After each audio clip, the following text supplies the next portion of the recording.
Hey, what's up, everybody? Welcome back to another whiskey review here on Rapid and Red Reviews. I'm Eric. Cutty Sark, Prohibition Edition, blended Scotch whiskey is what is on the agenda for today.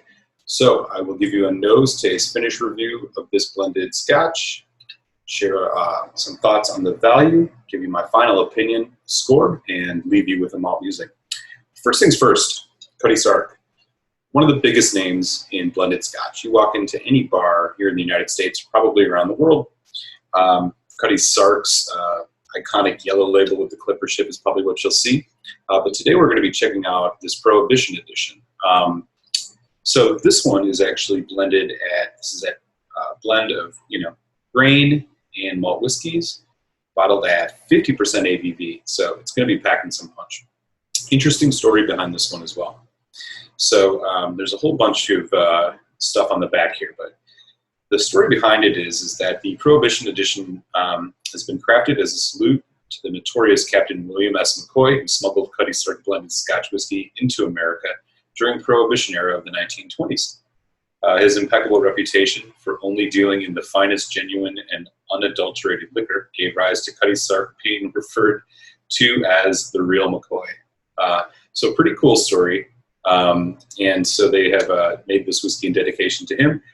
Really like this 50% ABV. This is going to be almost, I guarantee you it has been color added. It has been chill filtered. This is just what you're going to get at a whiskey at this level. But, still, this is worth giving a shot. So let's pour this.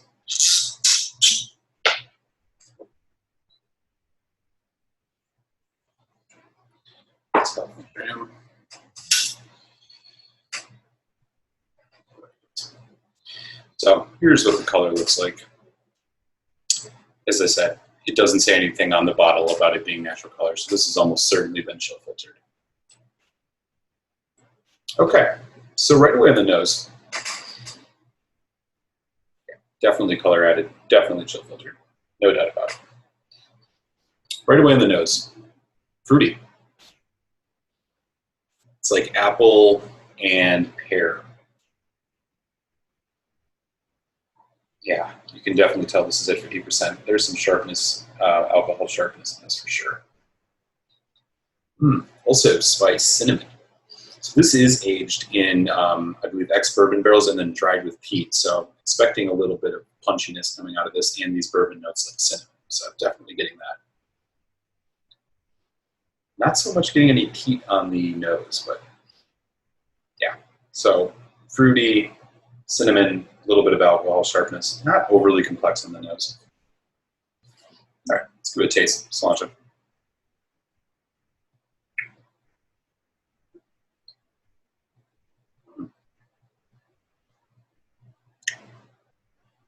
This is fairly oily, really sweet on the arrival. And then just big hit of peppery cinnamon. Also getting, kind of toffee notes as well. Not so much as fruit as I got on the nose, but there's some like apple.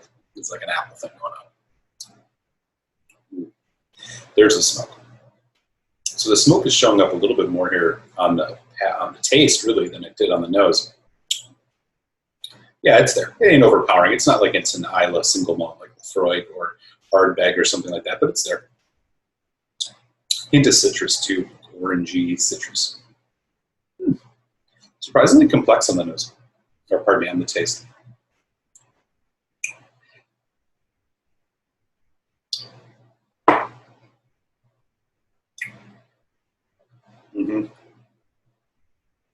Yeah. So interesting. This is actually non-chill filtered, so I was mistaken on that. So that's actually pretty cool. Color for sure, but non-chill filtered is really nice.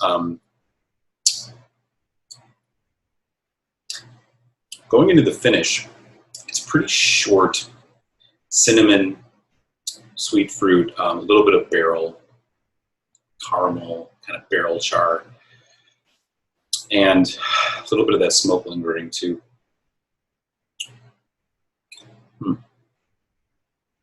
This isn't bad at all. Being at 50%, I'm going to put a little bit of water on this. Just a little bit more. See what happens if we bring down the ABV a bit.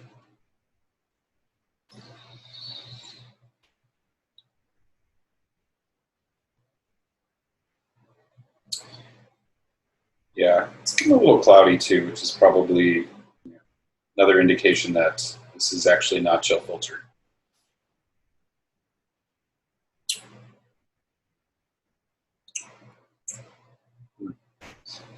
So the water doesn't change much on the nose.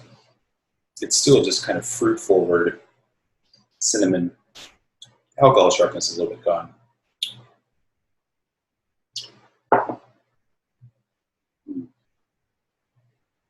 The taste though, bourbon notes come through really, really profoundly now in the taste. Vanilla, chocolate, caramel toffee, all that's kind of going on. A little hint of that alcohol spice and a little smokiness. And this stuff ain't bad. Okay. All right, one more look here. Bottle. Pretty cool. Black bottle. What's writing on the back? All right. Cool. Okay. So, bottle of the Cutty Sark Prohibition Edition. Run you anywhere from 25 to 35 bucks. It's not bad.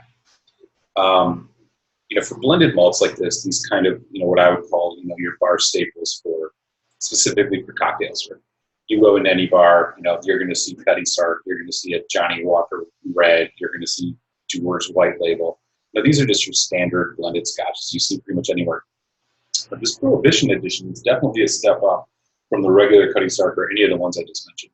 So at 25 to 35 bucks, you know, thinking about just having that blended scotch sitting on your home bar that you can make cocktails with, it's going to stand up strong in a cocktail. This isn't bad. You know, for that price too, you can find it at a decent, you know, I wouldn't maybe go over 30, but yeah, good, decent value there. So I think this is one that's just made for cocktails, to be honest with you. 50% ABV, you know, I could see making something like a Rob Roy. This is going to stand up really well in something like that. But also, it's not bad neat. Not bad at all. I'm actually quite enjoying it. I could see this as something you'd kind of maybe start out your night with. You know, you're putting together a flight. You kind of want to get your palate ready to try some really good single malts or even some really higher end blends. You know, starting with a small dram of this Cutty Sark Prohibition Edition might be a good way to start your night out. Also, this is probably a good dram to share with folks who've, you know, not really had a lot of scotch before. I think this one could really be a good introduction to scotch, particularly because the bourbon cask, the bourbon note influences are really profound with this one. I think it would appeal to a lot of folks who may be bourbon drinkers. So yeah, you know, pretty versatile. I think my final score on this is going to be a 3 of 5, which is respectable. Recommend trying it, picking up a bottle of this at a good price. You're not really going to be disappointed. It's not going to blow your mind, especially if you're a seasoned single malt drinker, but this ain't a bad one to have around. Not at all. All right. Here we go. So with that, thanks for swinging by the channel. Hit subscribe if you get to, and I'm going to send you to your malt music. We'll catch you next time. So much.